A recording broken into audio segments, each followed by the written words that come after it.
Bonjour et bienvenue à tous sur la chaîne Vaza Vazorum. Je suis Dr Guy Serge Chamba et aujourd'hui j'aimerais vous parler d'une maladie qu'on appelle la tuberculose. La tuberculose est une maladie infectieuse causée par un germe qu'on appelle le Mycobacterium tuberculosis ou bacille de Koch, découvert en 1962 par un auteur, Robert Koch, qui porte le même nom. Et sur ce, il n'y a que 3 espèces parmi plusieurs qui sont les plus pathogènes qui causent la maladie. Et la tuberculose est une maladie très fréquente qui atteint une grande quantité de la population mondiale, allant jusqu'à 22 millions en 2012. Et ça a baissé en 2024 jusqu'à 10 millions de la population. La maladie est de moins en moins retrouvée sur les pays situés en Europe ainsi qu'en Amérique du Nord. Et la maladie est plus retrouvée dans les pays de l'Afrique subsaharienne et le nombre de décès est de plus en plus retrouvé dans ces régions.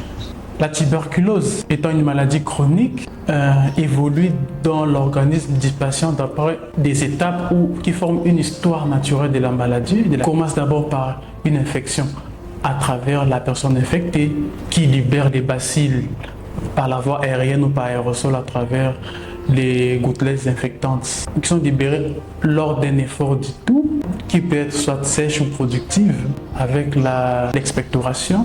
Si des germes libérés est infecté à travers une personne saine, une personne infectée et va atteindre ses voies respiratoires supérieures ou inférieures où les germes pourront se développer, déclencher l'immunité puis la détruire afin de manifester la maladie. Une fois la maladie manifestée, on aura des signes cliniques qui peuvent être soit une anorexie ou manque d'appétit, un amaigrissement ou perte du poids, une asthénie ou des fatigues, des transpirations nocturnes, la température élevée ou la fièvre, petite fièvre qu'on appelle fébrile, voire une fièvre élevée aussi, puis la toux.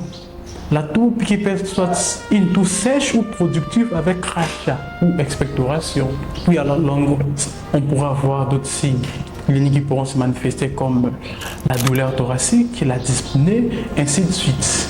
Ces manifestations évoluent d'après d'abord une primo-infection durant laquelle les malades peuvent ou ne pas manifester les signes cliniques. Par après, ça va évoluer vers la tuberculose maladie où nous aurons la présence de plusieurs signes cliniques